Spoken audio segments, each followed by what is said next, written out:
Ibrahim, Habib Hanif, Alatos, Pak Moderator yang saya hormati, hadirin sekalian. Alhamdulillah, terima kasih sudah mengundang saya. Ini satu kehormatan bagi saya bisa hadir di tengah-tengah para ahli ma'had Sidogiri ini. Saya setuju dengan Pak Saad Ibrahim bahwa Indonesia ini, masyarakat kita ini memiliki vitalitas yang unik yang tidak dimiliki oleh banyak masyarakat-masyarakat yang lain yang insya Allah bisa kita harapkan menjamin keutuhan dari peradaban yang sudah berkembang tumbuh di Indonesia ini. Kalau sekarang ini banyak orang khawatir dengan pertentangan yang terjadi akibat politik seperti dalam naskah yang dibaca oleh panitia tadi dan disinggung oleh Pak Moderator. Yang memang apalagi di media sosial kelihatan sangat menakutkan. Saya sendiri terus terang sampai tahap ini saya masih yakin bahwa ini normal. Tidak ada yang terlalu istimewa dari apa yang terjadi belakangan ini. Dan bahkan apabila kita bandingkan dengan dinamika di seputar momentum politik di negara-negara lain, Indonesia ini paling lumayan. Saya sudah nyatakan berkali-kali di mana-mana. Indonesia ini paling lumayan dibanding yang lain. Nggak ada yang nggak pakai ribut-ribut. Di mana-mana namanya momentum politik seperti pemilu itu pasti ribut, pasti ribut. Seluruh dunia pasti ada ributnya. Indonesia ini paling lumayan. Kita ini paling ribut-ribut di medsos gitu. Ya kalaupun apa teriak-teriak, mungkin ada yang saling maki kan, memaki-maki di podium sana, yang satu di podium sana gitu. Jadi nggak ketemu. Tapi kalau ketemu begini kan sungkan kita, nggak ada yang kemudian memaki-maki di depan yang bersangkutan, ini nggak ada. Sementara di tempat-tempat lain, Bapak sekalian, keadaan jauh lebih parah. Jangan dikira kayak Amerika itu baik-baik saja, itu gak karu-karuan. Di Amerika itu sebagai dampak pilihan presiden mereka kemarin itu adalah Trump dengan Hillary, itu sudah sampai bunuh-bunuhan, benar. Dan bukan cuma 1-2 orang dibunuh karena carok misalnya, ini sudah bunuh-bunuhan banyak orang. Begitu juga terjadi hal yang sama di Eropa dan lain sebagainya. Kita ini paling lumayan. Nah, baik. Yang di surat yang dikirim ke saya itu menyebutkan judul tentang strategi. Ini yang membuat bagi saya forum ini menjadi semakin menarik karena disebut di situ tentang strategi rahmatan lil alamin dalam bingkai amar ma'ruf nahi mungkar, begitu kira-kira. Nah kalau kita bicara strategi, maka kita harus bicara tentang langkah-langkah yang konkret berdasarkan realitas yang kita hadapi. Kita ini menghadapi masalah apa? Dan bagaimana realitas kenyataan yang sesungguhnya? Kalau kita bicara strategi, apalagi di sini kita saya asumsikan bahwa forum ini adalah forum dari tokoh-tokoh yang berpikir tentang langkah-langkah yang bersifat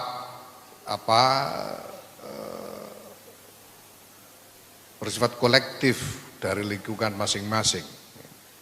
Ini bukan hanya forum dari para aktivis medsos yang hanya membuat pernyataan tapi tidak berpikir tentang apa dampaknya. Nah kalau kita berpikir tentang strategi, kita harus jelas realitasnya ini seperti apa sebetulnya. Kita menghadapi apa hari ini. Dan harus berdasarkan fakta yang nyata. Kalau kemarin selama kampanye kemarin ada hoax dan sebagainya, ya namanya juga kampanye gitu. Dan ini bukan pertama kali kita mengalami seperti itu. Itu dari pemilu, kalau dibandingkan bahwa Pak antara Pilpres 2019 ini dengan pemilu tahun 1955 misalnya, masih kalah jauh. Masih lebih kejam pemilu tahun 55 daripada Pilpres tahun 2019 ini, nggak ada apa-apanya. Nah tapi sekarang kalau kita berpikir strategi, kita harus melihat realitas yang nyata, masalahnya apa ini. Nah seperti saya katakan tadi, saya setuju Pak Saad bahwa kita ini baik-baik aja kok. Ribut-ribut nanti juga pasti ada ketemu jalan keluar. Karena Indonesia ribut bukan cuma sekali ini. Kita sudah bolak-balik ribut dan ketemu jalan keluar. Dan saya setuju, tadi Pak Saad menyebut bahwa di sini ada harokah tatbiqiyah. Nah saya melihat ada dimensi lain dari itu, yaitu bahwa di sini ada gerakan-gerakan yang memang sungguh-sungguh bersinggungan dengan basis. Gerakan-gerakan yang hanya tidak berpikir tentang idealisme, ideologi, gagasan besar, tapi gerakan yang sungguh bersinggungan dengan manusia-manusia nyata di tingkat basis. Kiai-kiai kita itu bergaul dengan petani, dengan tukang ngarit, dengan bakul cilok dan lain sebagainya. Memperhatikan keadaan hidup mereka sehari-hari, anak istrinya, dan kita kenal secara pribadi. Ini terjadi di sini. Sehingga tindakan-tindakan yang diputuskan oleh atau jam'iyah atau jamaah-jamaah yang ada, ini senantiasa memperhitungkan akibat nyata bagi orang-orang yang nyata, manusia-manusia yang kita kenal sebagai manusia yang memang benar-benar manusia, bukan hanya konsep. Nah, tetapi Bapak sekalian, sekarang kita melihat bahwa memang tidak bisa kita ingkari bahwa memang kecenderungan untuk meningkatnya konflik itu juga terjadi. Ini jelas terjadi, tidak bisa kita ingkari. Dari tahun ke tahun, sejak reformasi ini ada kecenderungan meningkatnya konflik di dalam masyarakat kita. Nah, pada hemat saya ini bukan gejala yang berdiri sendiri, yang hanya tumbuh dan berkembang di Indonesia terlepas dari apapun di luar Indonesia. Menurut hemat saya ini adalah gejala yang memang mengikuti tren yang sedang berlangsung di seluruh dunia. Sejak 2010 saya dibawa masuk ke dalam PBNU oleh Kiai Muhammad Ahmad Sahal Mahfud, dan saya ditugasi untuk menanggung-jawabi masalah-masalah NU terkait dengan hubungan internasional. Dan sejak saat itu saya banyak melakukan upaya-upaya untuk mengakses berbagai jaringan internasional yang ada di berbagai belahan dunia, baik di barat maupun di timur tengah. Nah sejak itu saya menyaksikan bahwa ini ada eskalasi konflik yang luar biasa secara global, dan makin lama makin kita saksikan dengan telanjang. Kalau pada awal tahun 2000-an, sejak 11 September gedung di New York itu diledakkan, sampai sekarang pada waktu itu isunya hanya soal isu radikalisme dan terorisme Islam.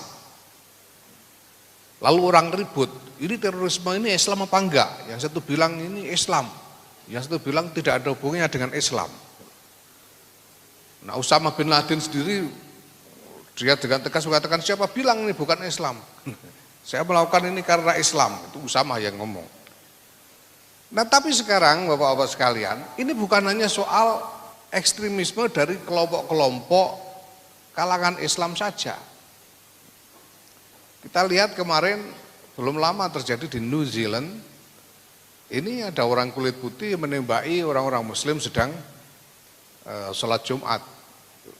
Sebelum itu, ini penting untuk kita ketahui juga, sebelum itu di Amerika itu ada sinagog, tempat ibadahnya Yahudi itu, mereka sedang ibadah di sinagog itu dan ada yang membunuh mereka, menembaki secara membabi buta sampai belasan orang mati, dan yang menembaki bukan orang Islam, bukan, ini bukan teroris orang Islam, orang yang menembaki orang kulit putih. Orang kulit putih.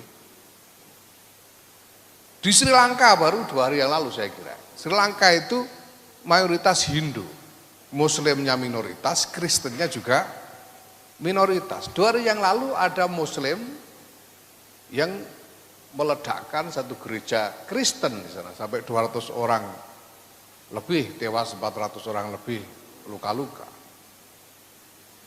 Di Berlin ada orang Yahudi mendirikan restoran dan tidak lama kemudian dibakar restoran itu, bukan oleh orang Islam, oleh orang kulit putih. Jadi yang terjadi sekarang Bapak sekalian, ini konflik yang tidak berstruktur, tidak berbentuk, semua lawan semua. Jadi setiap kelompok sekarang ini ada tren bahwa dalam setiap kelompok ini bangkit kemarahan, dendam kepada kelompok yang lain dan terdorong untuk melakukan tindakan-tindakan kekerasan terhadap kelompok yang lain. Ini sekarang berkembang di seluruh dunia. Nah, maka kemudian kalau kita bicara tentang strategi, kita tahu bahwa ini bukan hanya gejala Indonesia, tapi gejala yang global, terjadi di seluruh dunia. Lalu pilihannya apa? Kalau bicara strategi, pilihannya apa? Kalau soal nilai-nilai kita semua mengerti bahwa kita harus mendahulukan rahmah, bahwa kita harus menjalankan amar ma'ruf nahi mungkar, tapi strategi menghadapi realitas ini seperti apa? Dan ini terkait dengan pilihan. Ada hal-hal yang kita harus putuskan berdasarkan pilihan strategi. Satu contoh misalnya, kita tahu semua bahwa Filipina memerangi orang-orang Mindanao di selatan. Orang Mindanao ini Muslim, dan orang-orang Filipina ini memerangi mereka karena Muslim, karena orang-orang Mindanao ingin mendirikan merdeka sebagai negara Islam sendiri, dan ini dimusuhi oleh pemerintah Filipina. Nah, apa pilihan kita? Apa kita akan mengumumkan perang kepada Filipina untuk menolong sesama Muslim di Mindanao, atau bagaimana? Itu terjadi juga dengan Patani di Thailand. Itu terjadi juga dengan orang-orang Rohingya di Myanmar, kita semua tahu. Terjadi di Sri Lanka. Sebelum ada pengobahan ini di Sri Lanka itu terjadi kerusuhan anti-Islam di sana. Terjadi di India. Kita tahu terjadi di New Zealand. Jelas bahwa itu orang Brenton Tarrant itu menembaki orang-orang sholat Jumat karena memusuhi Islam. Di mana-mana di seluruh dunia ini sedang berlangsung hal semacam ini. Nah, pilihan kita apa? Pilihan kita, apakah kita ini ingin kemudian melakukan konsolidasi untuk perang total antara Islam, antara Muslimin dengan Ghairihim, atau bagaimana? Nah, sementara itu di pihak lain kita tahu bahwa banyak umat Islam lebih dari 1/3 saya kira, saya tidak tahu jumlah tepatnya, hidup sebagai minoritas di berbagai belahan dunia. Di Eropa itu ada sekitar 50-an juta Muslim di antara 750 juta penduduk Kristen mayoritas. Di Cina itu ada kira-kira 30-40 juta Muslim di antara 2 miliar penduduk Cina. Di India itu komunitas Muslim terbesar kedua setelah Indonesia. Kita punya sekitar lebih dari 240 juta Muslim di Indonesia. Di India itu sudah hampir 200 juta. Sekitar 190 juta Muslim di India, di tengah-tengah 1,5 miliar orang mayoritas Hindu. Di Amerika sama, ada sekitar 2% di antara 350 juta penduduk Amerika. Nah, maka kita juga perlu mengingat, walaupun kita sekarang di Indonesia hidup sebagai mayoritas, saya kira penting juga untuk mengingat bagaimana nasib saudara-saudara kita yang hidup sebagai minoritas di berbagai tempat di belahan dunia ini. Di Indonesia ini saja kita harus ingat juga, kalau walaupun di Pasuruan ini kita mayoritas, kita tahu di NTT saudara kita Muslim minoritas, di Papua minoritas, di Manado, Sulawesi Utara minoritas. Nah, maka kalau ketika kita hendak memilih tindakan seperti yang saya katakan tadi, konflik atau damai, kita harus memperhitungkan juga bagaimana nasib dari saudara-saudara kita yang hidup sebagai minoritas ini. Nah, Bapak sekalian, maka Nahdlatul Ulama kemudian memutuskan untuk meneruskan apa yang sudah ditetapkan sebagai pilihan oleh para pimpinan Nahdlatul Ulama di masa lalu. Bulan Februari yang lalu, tanggal 4 Februari tepatnya, Syekhul Azhar, Dr. Ahmad At-Thayyib, bersama-sama dengan Paus Fransiskus dari Vatikan, menandatangani piagam bersama di Abu Dhabi, yang disebut sebagai piagam persaudaraan kemanusiaan. Wasiqah al-ukhuwah al-insaniyah. Tanda tangan bersama oleh Syekhul Azhar dan Paus. Nah, sebetulnya Nahdlatul Ulama sudah mendahului itu jauh sebelumnya. Tahun 1984, Kiai Ahmad Siddiq, Rais Am terpilih dalam Muktamar ke-27 di Situ Bondo, sudah menyatakan tentang ikatan ukhuwah basyariyah yang mengikat kita semua. Maka itu sebabnya di dalam Munas Alim Ulama di Banjar akhir Februari yang lalu, ini yang kemudian kita angkat kembali dengan membangun wacana yang lebih komprehensif tentang kenapa kita membutuhkan untuk mengangkat kembali gagasan tentang ukhuwah basyariyah atau ukhuwah insaniyah ini. Nah, ini adalah pilihan. Kalau nilainya ada nilai begini, ada nilai begitu.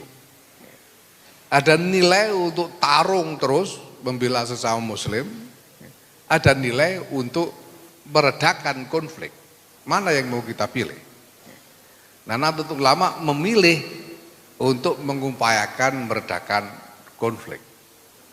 Nah, dan alhamdulillah ini mendapatkan momentum bukan hanya secara domestik di Indonesia, tapi juga secara global. Dunia internasional menyambut ini, bahkan sebelumnya Universitas Gadjah Mada bersama dengan pihak-pihak yang lain mengusulkan supaya Nahdlatul Ulama dan Muhammadiyah berdua untuk menerima hadiah Nobel Perdamaian, karena upaya-upaya yang selama ini sudah dilakukan berdasarkan pilihan itu, memilih perdamaian. Nah, Bapak sekalian, ini memang bukan sesuatu yang mudah. Jelas keadaannya sangat sulit. Karena konflik ini sudah mengakar jauh di dalam sejarah kita selama ini. Orang Islam konflik dengan Kristen itu lama sekali, lama sekali. Tahun 738 itu Bani Umayyah sudah pernah menyerbu Perancis sampai di Toulouse, walaupun kemudian tidak berhasil dan harus mundur lagi. Dan selama ya daulah Islamiyah yang ada, tidak henti-hentinya konflik terjadi selama berabad-abad berhadapan dengan Eropa. Brenton Tarrant yang kemarin membunuh orang di New Zealand itu dia membunuh orang sambil dia streaming, dia pasang video di topinya dan dia streaming, dia membunuhin orang itu, dia siarkan ke internet secara streaming dengan dilatar belakangi soundtrack, jadi ada lagunya. Dia bunuhin orang sambil diiringi lagu soundtrack. Dan lagunya itu apa? Lagunya itu lagu Serbia. Lagu Serbia, Yugoslavia sana, yang isinya memuji-muji orang namanya Radovan Karadzic. Radovan Karadzic ini orang yang sudah divonis sebagai penjahat perang di Serbia karena membunuh orang-orang Muslim Bosnia. Nah, kenapa ini kemudian dilakukan oleh Brenton Tarrant? Karena dia ingin membangkitkan kembali ingatan kolektif dari Eropa tentang konflik menghadapi Islam. Beratus-ratus tahun konflik, dan perlu diketahui bahwa Serbia itu selama 150 tahun menjadi wilayah perang. Itu sebabnya dalam sekali asar dari permusuhan itu. Dan ini bukan hanya soal Islam kepada yang lain kepada Islam, dan yang lain kepada yang lain. Orang-orang putih kepada Yahudi, orang Islam kepada Yahudi, Yahudi kepada kulit putih, Yahudi. Ini yang dikatakan homo homini lupus itu. Semua lawan semua. Nah, pilihannya sekarang ini mau kita teruskan atau kita cari jalan untuk berhenti. Kalau kita teruskan, apa konsekuensinya? Kalau kita cari jalan untuk berhenti, apa yang harus kita lakukan? Nah, jelas bahwa Nahdlatul Ulama sudah memutuskan untuk memilih mencari jalan berhenti. Dan itu berarti harus cari jalan apapun yang bisa dilakukan, ikhtiar untuk bisa berhenti. Jelas tidak mudah, jelas sulit, jelas kita tidak bisa mengharapkan hasilnya sehari dua hari ke depan, atau setahun dua tahun, atau bahkan mungkin kita tidak bisa mengharapkan hasilnya 10-20 tahun ke depan. Karena ini adalah masalah yang ratusan tahun akarnya. Tetapi saya pribadi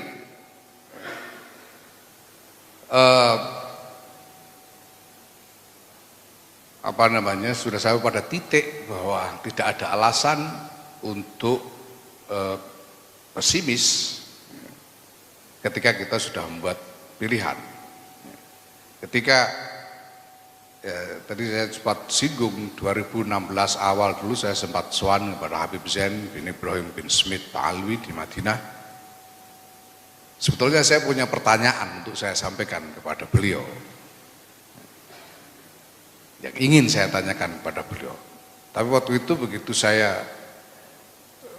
beliau keluar dan saya cium tangan duduk, sebelum saya sempat matur atau bicara apapun, beliau sudah langsung bicara panjang lebar yang isinya menjawab pertanyaan saya.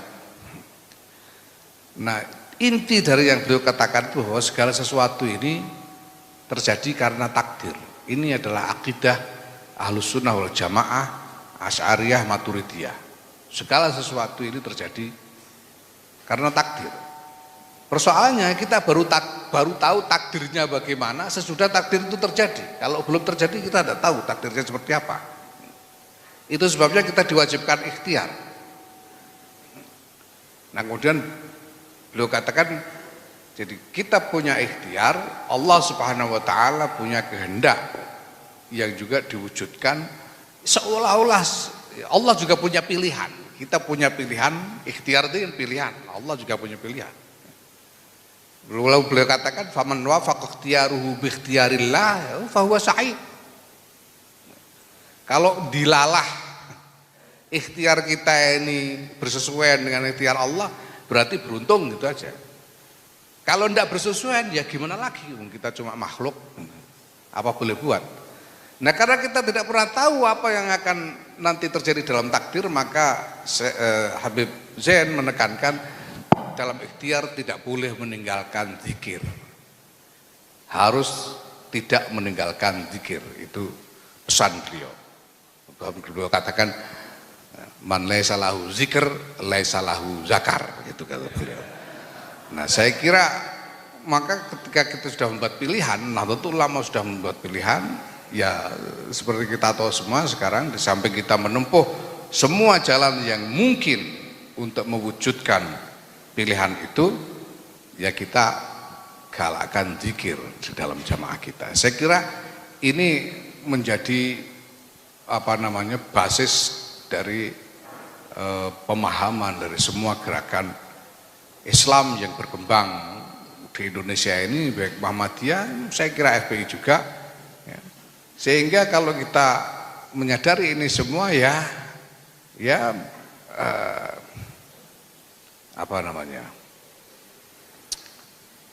setiap kita ini ya beramal ala syakilati, masing-masing beramal ala syakilati.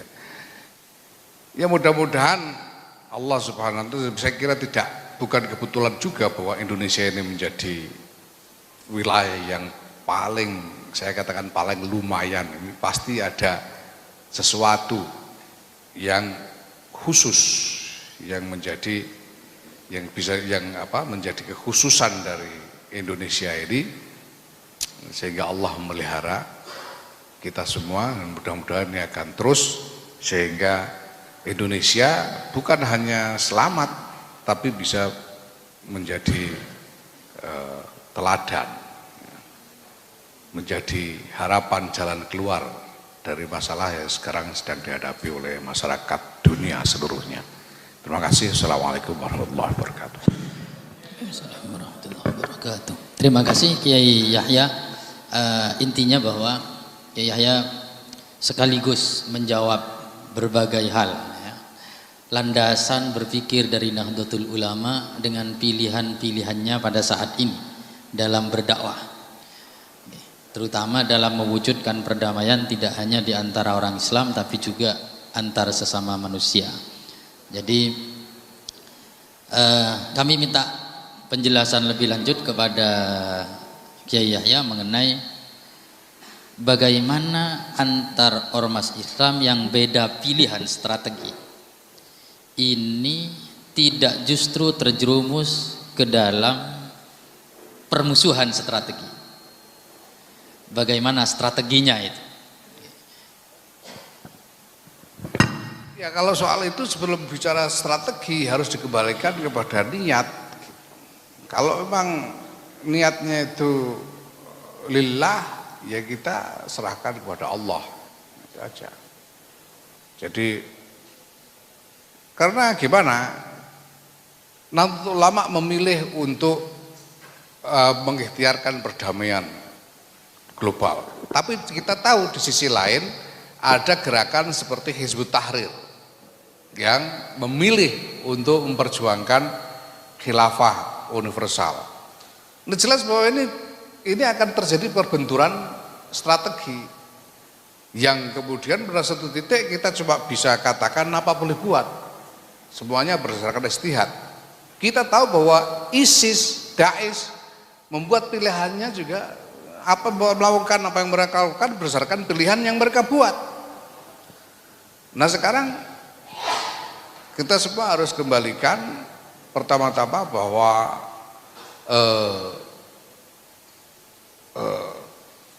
semua ini kalau memang didasarkan dengan ikhlas sebagai ikhtiar, sebagai pilihan ya, untuk khidmah kepada agama, kepada Allah, ya mari kita jalankan dengan ikhlas dan kita lihat Kita serahkan kepada Allah, kembali kepada apa yang disampaikan oleh Habib Zain tadi, man wafaqa ikhtiyaru bi ikhtiyarillah ya fa huwa sa'id, gitu saja. Ya kalau ternyata tidak cocok, ya harus terima, harus ridho, karena kita ini cuma makhluk, takdir bukan di tangan kita. Terima kasih.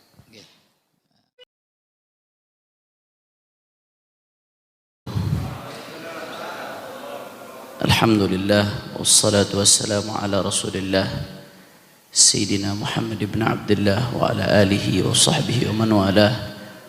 Allahumma salli wa sallim ala Sayyidina Muhammadin al-Fatihi lima ughliq wal khatimi lima sabaq nasiril haqqi bil haqq wal hadi ila siratil mustaqim wa ala alihi wa sahbihi haqqa qadrihi wa miqdarihi al-azim. Ya Fattahu ya Alim, amma ba'd.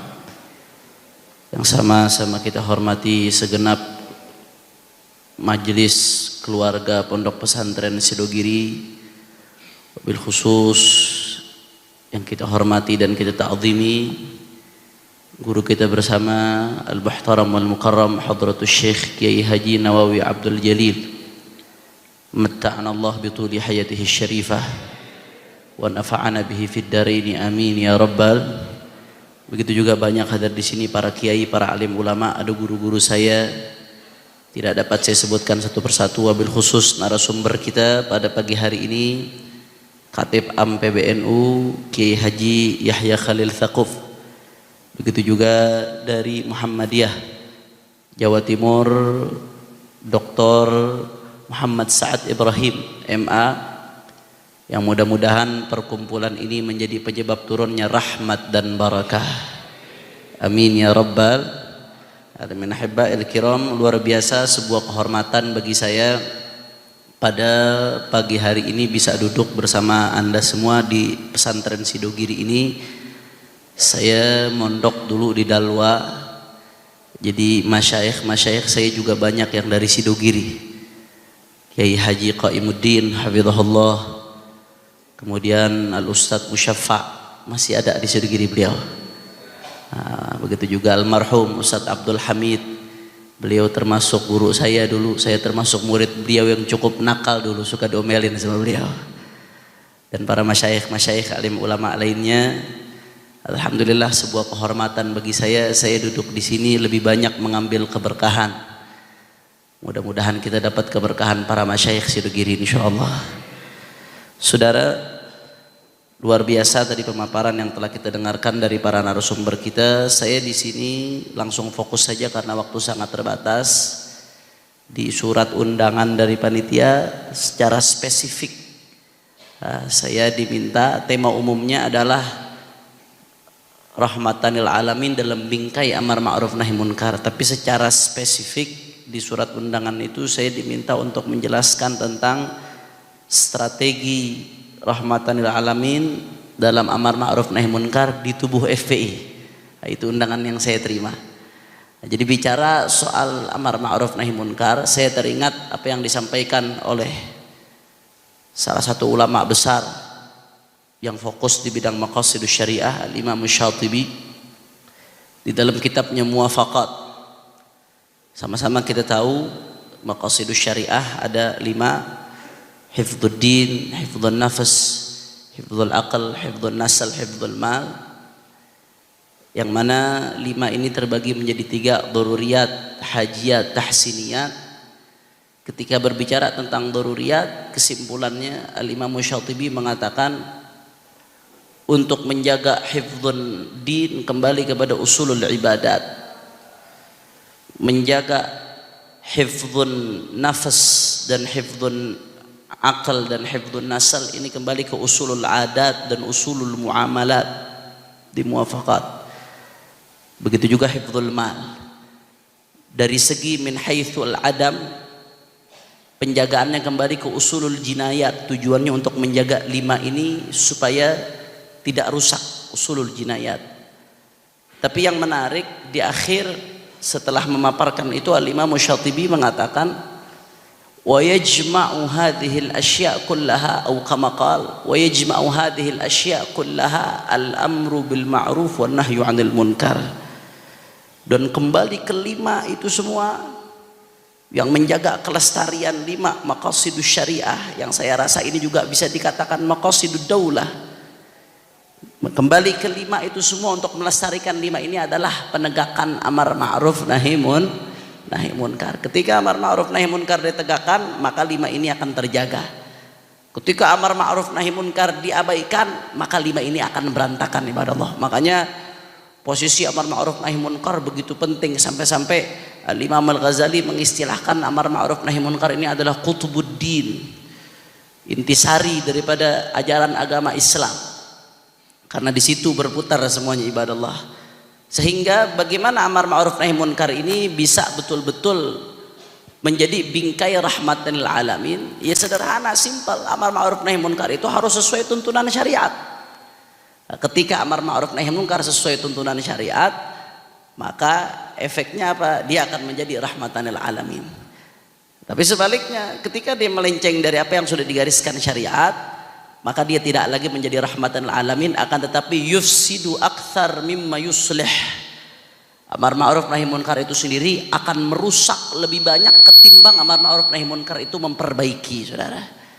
Jadi kesimpulannya di situ. Kalau ingin tadi kembali ke pembahasan, kalau ingin bicara strategi penegakan amar ma'ruf nahi munkar dalam tubuh FPI, ya kita kembali yang pertama ke asas daripada FPI itu sendiri. Nah,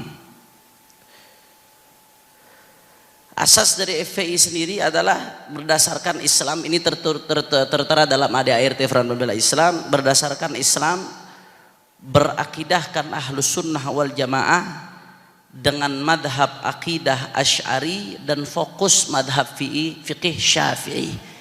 Nah, ini tertuang di ADART Front Pembela Islam. Nah, sehingga kalau secara global kita bicara konsep secara global, bagaimana sih konsep amar ma'ruf nahi munkar dalam tubuh FPI, strateginya seperti apa? Ya kembali ke kitab-kitab fikih, kembali ke kitab-kitab ulama ahlus sunnah wal jamaah. Sehingga di FPI tidak dibenarkan.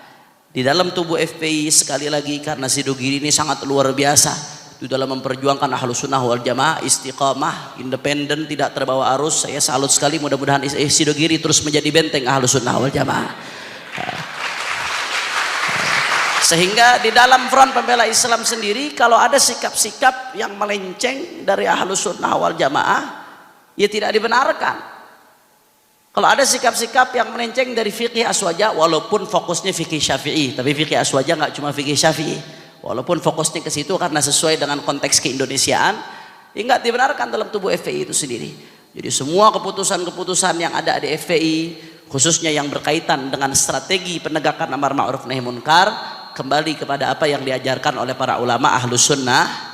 Nah, kebetulan Al-Fagir sendiri bahas takharruj saya waktu di Al-Ahqaf University dari Hadramut, bahas takharruj saya tentang al-hisbah wa tatbiqatuha ala madhhab Syafi'i.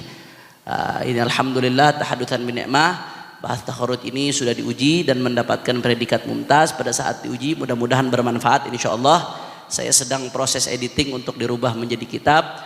Intinya kalau mau dijelaskan bagaimana strateginya terlalu panjang, 25 menit enggak akan cukup, saudara. Akan tetapi apa-apa yang dituangkan dalam kitab fikih ini bagi FPI diaktualisasikan dalam prosedur juang. Nah, jadi FPI punya prosedur standar aksi FPI dalam menegakkan amar ma'ruf nahi munkar. Enggak seperti yang ditampilkan di televisi, ujuk-ujuk main hajar, ujuk-ujuk main hantem, ujuk-ujuk main sikat. Enggak ada dalam FPI yang seperti itu. Semua ada struktur prosedurnya, semua ada strategi panjangnya, semua ada tahapan-tahapannya. Sebagaimana kalau di kitab fikih Al-Imam Al-Ghazali panjang lebar, karena kalau bicara tentang amar ma'ruf nahi munkar, yang paling gamblang itu Al-Imam Al-Ghazali dari ulama Syafi'iyah. Saya teliti semua kutub-kutub Syafi'iyah yang ada karena berkaitan dengan bahas saya. Ternyata enggak ada ulama mutaqaddimin yang bicara amar ma'ruf nahi munkar seluas Al-Imam Al-Ghazali. Bahkan ulama-ulama setelah Al-Imam Al-Ghazali di kitab Ihya, khususnya Imam Ghazali bahas itu di kitab Ihya. Bahkan ulama-ulama setelah Imam Al-Ghazali, ulama-ulama fikih itu mengutip pembahasan-pembahasan yang dibahas oleh Imam Al-Ghazali dalam Ihya Ulumuddin. Nah, saudara, kalau Imam Al-Ghazali menyebutkan dalam amar ma'ruf nahi munkar bagaimana di situ harus ada tahapan-tahapan syarat hisbah itu sendiri dengan bahasa fikihnya, mulai dari ta'arruf, ta'rif, kemudian an-nasihah bil wa'd wal lin, dilanjutkan kemudian at-tahdid, bisab sampai ada tahapan bisab, sampai ada at-tahdid bid darab, sampai ada iqa'ud darab dan lain sebagainya. Itu dibahas dalam kitab fikih. Nah, konsep yang diajarkan ulama Ahlus Sunnah wal Jamaah ini tentunya di FPI diaktualisasikan. Ini yang saya akan paparkan ini adalah materi diklat wajib semua laskar FPI. Jadi laskar FPI tidak akan mendapat kartu anggota kelaskaran kecuali kalau udah hatam materi ini nih. Nah, ini materi ini diintisarikan dari kitab-kitab fikih, kemudian dicocokkan dengan konteks keindonesiaan, konteks kenegaraan dengan hukum positif yang ada di Indonesia. Nah, di sini ada 10 langkah. Mulai dari laporan masuk, investigasi, yang ketiga pemetaan, yang keempat laporan keluar, yang kelima dialog, demo, 7 ultimatum, 8 inisiatif, 9 resiko dan evaluasi. Saya akan jabarkan secara cepat satu persatu. Yang pertama mulai dari laporan masuk. Nah, kalau laporan masuk ini kita bagi menjadi 2, ada laporan masuk aktif, laporan masuk pasif. Laporan masuk aktif, laporan masuk dari anggota secara resmi tertulis, laporan masuk pasif, laporan masyarakat secara resmi tertulis. Karena kita amar ma'ruf nahi munkar ini nggak boleh tajassus. Haram, wala tajassasu. Kita diharamkan oleh Allah Subhanahu wa taala untuk tajassus, apalagi yang ranahnya ranah pribadi. Tajassus itu kalau di Ihya Al-Imam Al-Ghazali mengistilahkan talabul amarat al-mu'arrifah, kata Al-Imam Al-Ghazali. Mencari tanda-tanda yang mengantarkan kita kepada kemunkaran itu namanya tajassus, nggak boleh. Akan tetapi kalau idza wujidatil amarat, kalau tanda-tanda itu ada, laporan itu ada, buktinya itu ada, kemunkaran itu jelas di depan mata, maka itu namanya bukan tajassus. Nah, tapi itu adalah laporan yang masuk untuk ditindaklanjuti. Makanya nanti akan ada satu tahapan. Yang kedua, setelah adanya laporan masuk baik dari internal maupun eksternal dari masyarakat yang nggak mampu melakukan nahi munkar secara langsung, karena nahi munkar ini fardu kifayah, kita semua di sini aswaja, ini masalah sudah clear. Maka setelah itu langkah yang kita harus lakukan adalah investigasi, cari fakta, tabayyun, benar atau tidak ini. Karena Al-Imam Al-Haddad sendiri di dalam An-Nasaihud Diniyah, dan ini ibarat juga dikutip di dalam I'anatul Talibin. Saya ingat Syekh Bakri Syato mengutip ini. Ini zaman sekarang luar biasa, banyak orang yang kadang-kadang menyampaikan hal tentang pihak lain ini nggak sesuai dengan fakta. Makanya kita dalam amar ma'ruf nahi munkar pun harus hati-hati, nggak boleh langsung gegabah, nggak boleh langsung main tuding, nggak boleh langsung main hajar, harus tatsabut, harus pasti. Maka kalau nggak tatsabut, kita meletakkan sesuatu pada tempatnya, meletakkan sesuatu pada tempatnya itu zalim, tidak dibenarkan. Ini langkah yang kedua. Nah, kemudian dihimpun data-datanya. Untuk apa himpun data-data? Untuk dijadikan bukti-bukti adanya pelanggaran hukum dan pelanggaran etika dan pelanggaran moral, saudara. Kemudian yang ketiga dilanjutkan, setelah adanya investigasi maka lanjut dengan pemetaan. Pemetaan ini FPI ini berusaha untuk realistis, dan alhamdulillah FPI semenjak lahir sampai sekarang kita organisasi, kita manusia yang namanya manusia mahlul khata' wan nisyan. Kita banyak mendapatkan masukan-masukan, banyak mendapatkan nasihat-nasihat. Termasuk FPI berkembang terus sampai saat ini, doakan mudah-mudahan istiqomah insyaallah. Termasuk kami banyak mendapatkan nasihat dari Nahdlatul Ulama. Hubungan FPI dengan Kiai Hashim Muzadi sangat erat, luar biasa. Bahkan pada saat prosesi pemakaman Kiai Hashim Muzadi, Habib Rizik sendiri yang datang dan beliau yang mendoakan dan yang memimpin sholat jenazahnya pada saat itu. Saking dekatnya, saking eratnya hubungan FPI dengan NU. FPI tidak pernah punya masalah dengan NU pada hakikatnya, saudara. Karena sama-sama Ahlus Sunnah wal Jamaah, dan FPI juga tidak pernah punya masalah dengan Muhammadiyah. NU orang tua kami, Muhammadiyah orang tua kami. Musuh kami bukan NU, musuh kami bukan Muhammadiyah, musuh kami bukan Persis, bukan ormas-ormas Islam, tapi kami tegas musuh kami kemunkaran, musuh kami kebatilan, musuh kami kezaliman, musuh kami liberalisme. Ini adalah musuh kita bersama, saudara. Nah, jadi kita realistis. Ketika ada laporan masuk, kemudian dilakukan investigasi, ada pemetaan. Dilihat dulu ini objek kemaksiatannya berapa lama lagi waktunya? 10 menit. Ini objek kemaksiatan yang dilaporkan, kita lihat masyarakat sekitar ini seperti apa. Oh, ternyata masyarakat sekitar itu mendukung, bahkan membackup. Itu ada kasus-kasus seperti itu. Yang jadi tukang parkirnya masyarakat sekitar, yang jadi germoknya masyarakat sekitar, yang jual mirasnya masyarakat sekitar. Oh, berarti ini bukan wilayah hizbah, ini wilayah dakwah. Ini nggak bisa kita lanjutkan gerabak gerubuk, ini akan jadi konflik horizontal. Kalau kita lanjutkan, kita paksakan menegakkan amar ma'ruf nahi munkar, maka ini adalah wilayahnya wilayah dakwah. Bagaimana caranya? Dikirim ustadz-ustadz, dikirim guru-guru, pelan-pelan diajar berdakwah.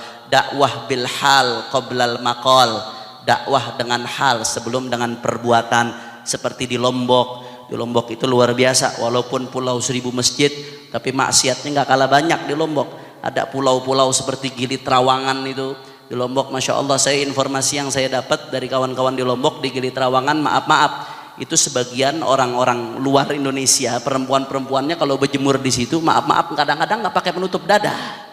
Ini di Indonesia, di Lombok, pulau mayoritas Muslim. Bahkan teman saya itu cerita, kata teman saya waktu zaman saya jahiliyah, kata teman saya itu lihat dengan mata kepala saya sendiri, di Gili Trawangan itu orang berzina di pinggir pantai depan orang-orang di atas jam 12 malam. Nah, ini masyarakat sekitarnya di situ juga banyak yang membackup, banyak yang mendukung. Nah, seperti Lombok ini kita nggak langsung melakukan aksi, nggak langsung melakukan amar ma'ruf nahi munkar, tapi dakwah. Dengan apa dakwahnya? Salah satu cara dakwah kita dengan turun aksi-aksi kemanusiaan. Mulai Lombok awal gempa sampai sekarang, alhamdulillah relawan-relawan FPI tanpa dibayar, tanpa pamrih, mereka masih bertahan di sana. Bahkan sekarang kita dengan dana dari umat yang dipercayakan kepada kami di Lombok, saat ini kita sudah membangun semenjak gempa sampai sekarang. Saat ini kita proses bangun hunian-hunian sementara. Saat ini sudah lebih dari 250 rumah, dananya dari umat. Mudah-mudahan perjuangan ini diberkahi oleh Allah Subhanahu wa taala. Ini dakwah bil hal, dakwah bil hal, qoblal maqal wa qoblal fi'il, dakwah bil hal. Kita kenalkan bagaimana Islam saling menolong tanpa mengenal suku, tanpa mengenal agama, tanpa mengenal latar belakang sosial. Nah, ini yang kami maksud dengan pemetaan. Jadi dipetakan. Ada pemetaan, ada wilayah dakwah, ada wilayah hizbah. Wilayah hizbah seperti apa? Yang ternyata memang masyarakat sekitarnya sudah gerah. Masyarakat sekitar ini udah risih, ini tempat pelacuran ini bawa bala ini, bawa musibah, anak-anak kami jadi rusak. Setiap hari melihat aurat kelilingan, laki hidung belang bulak-balik. Setiap hari anak-anak kami dari kecil melihat minuman keras. Masyarakat sekitar gerah, cuman mereka nggak mampu apa-apa. Ini di backup preman, bahkan di backup ada yang di backup pejabat. Fakta saudara, kita bisa paparkan fakta-fakta itu. Bahkan ada yang sampai di backup aparat. Nah, ini yang dimaksud FPI wilayah hizbah. Maka kalau ada wilayah hizbah, kita nggak langsung turun aksi, tapi dilanjutkan lagi ke laporan keluar. Oh, ini wilayah hizbah. Laporan keluar ke siapa? Silaturahmi sowan kepada para ulama sekitar. Pak Kiai, mohon maaf, ini kemaksiatan luar biasa di tempat ini, masyarakat sudah resah. Bagaimana solusinya Pak Kiai? Seperti dulu di Doli, luar biasa. Walaupun tidak secara langsung, tapi Habib Rizik saya ingat betul pada saat itu beliau bolak-balik ke Jawa Timur, beliau konsolidasi sowan ke kiai-kiai. Ini bagaimana Jawa Timur ini provinsinya santri, pesantren paling banyak di Jawa Timur, tapi kok ada tempat pelacuran paling besar di Jawa Timur juga ini. Sowan satu-satu, akhirnya Kiai Jawa Timur mereka satukan kekuatan, sinergi dengan aparat, dan akhirnya Doli berhasil ditutup. Alhamdulillah, kalau sinergi insya Allah masalah. Sowan, laporan keluar ke para ulama, konsolidasikan bagaimana solusinya. Kemudian dilanjutkan kepada para umaro, ini Pak pejabat, ini ada penyakit masyarakat pekat, apa yang akan Anda lakukan? Bahkan di sebagian daerah-daerah itu kita berusaha untuk bagaimana secara konstitusional berjuang agar perda-perda anti maksiat itu ada. Sebagai contoh, di Kabupaten Bekasi, kawan-kawan Front Pembela Islam bersama Perkumpulan Ulama Bekasi itu berhasil menekan DPRD ketika ada rancangan undang-undang pariwisata. Pada awalnya rancangan undang-undang pariwisata itu ditujukan untuk membackup tempat-tempat maksiat, tempat-tempat hiburan malam dan lain sebagainya pada awalnya. Akhirnya ada laporan ke Ormas dari dalam DPRD yang baik tentunya, yang punya hati nurani, mereka lapor ini bahaya kalau sampai disahkan, ini akan jadi payung untuk mereka. Akhirnya kawan-kawan dari Front Pembela Islam dan ulama-ulama kiai se-Bekasi, mereka rame-rame turun mediasi ke DPRD minta supaya rancangan undang-undang ini dirubah. Dan nggak sampai di situ, dikawal terus. Saya ingat itu sampai anak-anak FPI pada saat itu di Bekasi sampai nginep 3 hari 3 malam untuk demo di depan DPRD, saudara. 3 hari 3 malam itu mereka nginep, nggak pulang-pulang. Tujuannya apa? Supaya ini perda perda tentang pariwisata yang jadi payung hukum untuk tempat-tempat maksiat dirubah jadi sebaliknya untuk ngebersihkan Bekasi dari tempat-tempat maksiat. Dan akhirnya itu berhasil. Kekuatan umat pada saat itu terus menekan anggota-anggota DPRD yang ada dan akhirnya berhasil. Setelah disahkan akhirnya di Bekasi, walaupun tantangannya luar biasa. Saya ingat ketua Bekasi FPI itu cerita sama saya itu, Beb, waktu saya perjuangkan perda pariwisata untuk melawan tempat-tempat maksiat di Bekasi, itu saya didatengin pemilik tempat hiburan malam, saya dibawain duit 1 kresek. Udahlah, nggak usah ikut campur, udah cukup 1 kresek dibawain duit itu. Itu mungkin kalau di total mungkin kira-kira mungkin bisa 500 sampai 600 juta. Banyak, 100 ribu semua. Bergepok-gepok. Tapi enggak, alhamdulillah dia dijaga oleh Allah Subhanahu wa taala, dikawal terus sampai akhirnya berhasil disahkan undang-undang pariwisata yang isinya apa? Di Kabupaten Bekasi itu enggak boleh ada tempat hiburan malam, diskotik, enggak boleh ada panti pijet plus-plus, nggak boleh ada tempat pelacuran, nggak boleh ada konser-konser musik yang mengandung unsur pornografi karena tidak sesuai dengan local wisdom. Dan akhirnya sekarang kita gampang, kalau ada maksiat itu kita gampang langsung kita mediasi ke DPRD, ke Satpol PP, tolong ini dirapikan, ini nggak sesuai dengan perda dan ini sangat ampuh, alhamdulillah. Jadi sebetulnya kalau mau berantas maksiat itu yang paling gampang ya pemerintah kalau ada keinginan untuk itu. Nah, oleh karena itu salah satunya kita laporan keluar ke Umaro. Bagaimana caranya supaya penyakit-penyakit masyarakat ini bisa diberantas. Ini fokus FPI. Nah, kemudian yang kelima adalah dialog dengan ulama dan umaro. Setelah laporan kita dialog. Setelah dialog, andai kata dialog nggak mempan juga, nggak menyelesaikan masalah juga, maka baru ada yang namanya demonstrasi. Siapa yang didemo? Bukan ulama yang didemo, tapi yang didemo adalah umaro, karena mereka yang punya wewenang untuk menutup tempat-tempat maksiat tersebut, dan targetnya adalah tempat maksiat yang menjadi penyakit masyarakat, itu didemo oleh Front Pembela Islam. Manakala demo nggak ada tanggapan juga, tempat itu belum bisa ditutup juga, belum ada solusi juga, maka ada ultimatum. Kalau bahasanya Imam Al-Ghazali di Ihya Ulumuddin itu adalah at-tahdid, at-tahdid. Sampai Imam Ghazali sampai ada istilah kalau nggak mempan juga bisab. Itu ada istilah di Ihya Ulumuddin. Ihya ini tasawuf sudah Ihya Ulumuddin ini. Sampai Imam Ghazali mengatakan andai kata diomongin keras nggak mempan juga, ada titik-titik yang nanti sampai diperbolehkan sab sampai boleh seperti itu. Tapi sab itu ada aturan yang nggak sembarangan. Kalau sab sembarangan jadinya ngawur, jadinya malah merusak citra Islam itu sendiri. Nah, kemudian setelah ultimatum maka dilakukan inisiatif. Bagaimana inisiatif hukum? Kita laporkan, kita tuntut. Inisiatif politik, kita lakukan lobby-lobby politik dan kita lakukan aksi di ruang publik. Nah, inisiatif ini tentunya akan memiliki risiko nggak sedikit gara-gara masalah menutup tempat-tempat maksiat, kemunkaran dan lain sebagainya. Berapa banyak laskar-laskar kami yang harus dipenjara, ulama-ulama kami yang harus dipenjara. Bahkan Habib Rizik pun sudah 3 kali dipenjara. Karena apa? Tidak lain dan tidak bukan karena menegakkan amar ma'ruf nahi munkar. Ini resiko. Allah sudah katakan dalam Al-Quran, wasbir ala ma asabak. Setelah perintah tegakkan amar ma'ruf nahi munkar, Allah udah kasih syarat, wasbir ala ma asabak. Kau akan dicaci, kau akan dimaki, kau akan dihina, kau mungkin akan dipenjara. Wasbir ala ma asabak. Sabar, karena itu adalah konsekuensi dari amar ma'ruf nahi munkar. Kemudian politik, ada resiko aksi juga, resiko fisik. Imam Al-Haddad mengistilahkan dalam Nasaihuddin Diniyah, alangkah indahnya manakala seorang hamba harus dipukul atau harus mendapatkan resiko fisik karena dia menegakkan hukum Allah Subhanahu wa taala. Kemudian setelah itu semua baru ada evaluasi, introspeksi diri, introspeksi gerakan dan introspeksi opini. Sehingga ini semua ada aturannya. Nah, ini larangan aksi FPI ini tercantum di kartu anggota kelaskaran.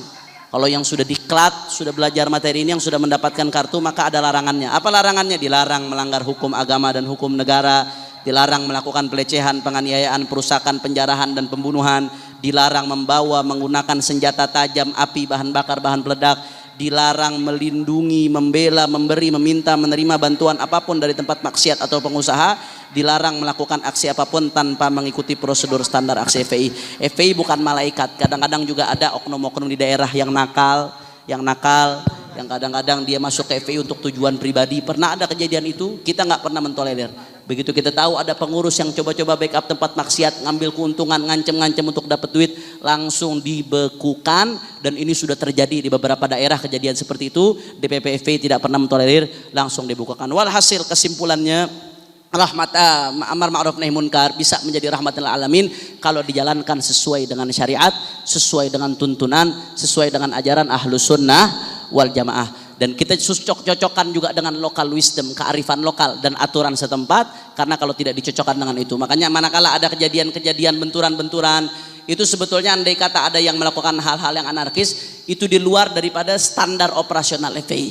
Nah, kalau ada yang melakukan itu, anggota FPI, ya konsekuensinya dia harus menanggung hukum, harus jadi gentleman.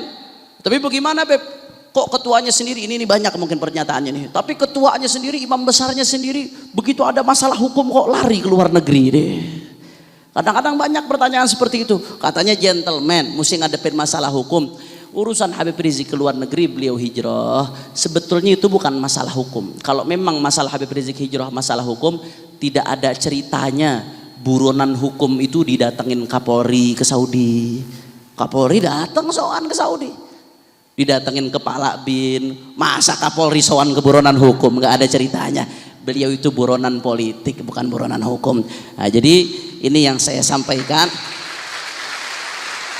Nah, ini yang saya sampaikan. Mudah-mudahan nanti hal-hal yang belum dijelaskan bisa kita tambahkan lagi. Kesimpulannya kalau kita sebetulnya perbedaan yang ada, perbedaan tugas, perbedaan strategi yang ada antara Muhammadiyah, FPI dan NU, perbedaan itu bukan ta'arud, bukan perbedaan kontradiktif satu sama lain, tapi perbedaan yang mewarnai, saling melengkapi satu sama lain. Habib Rizik selalu menggambarkan perumpamaan orang yang dakwah yang luar biasa seperti Nahdlatul Ulama, jasanya begitu besar. Semenjak NU didirikan sampai sekarang, berapa banyak pesantren yang dibesarkan oleh NU. Jasa NU menjaga Ahlus Sunnah wal Jamaah begitu besar, luar biasa. Begitu juga Muhammadiyah, berapa banyak lembaga formal yang didirikan oleh Muhammadiyah, lembaga pendidikan, rumah sakit, ekonomi umat yang dibangun oleh Muhammadiyah. Ini ibarat menanam padi. Nanam padi kalau nggak dijaga dengan baik, maka akan dimakan hama. Kalau dijaga dengan baik, dihabisi sama hama. Capek-capek nanam, dihabisi hama, nggak jadi panen. Tugas FPI ini jaga supaya padi-padi ini nggak dimakan sama hama. Makanya sekali lagi kami tegaskan, intinya kalau mau bersatu maka kita pegang al-qawasimul mushtarakah. Al-qawasimul mushtarakah, unsur-unsur pemersatu. Apa unsur pemersatu? Yaitu la ilaha illallah Muhammadur Rasulullah. Dan kalau dalam konteks keindonesiaan, NKRI, Pancasila, Bhinneka Tunggal Ika, dan Undang-Undang Dasar 1945, kita saling menghormati perbedaan, tapi tidak ada toleransi terhadap penistaan, karena penistaan hanya akan memperkeruh perbedaan di antara kita. Ini dari saya. Wassalamualaikum warahmatullahi wabarakatuh.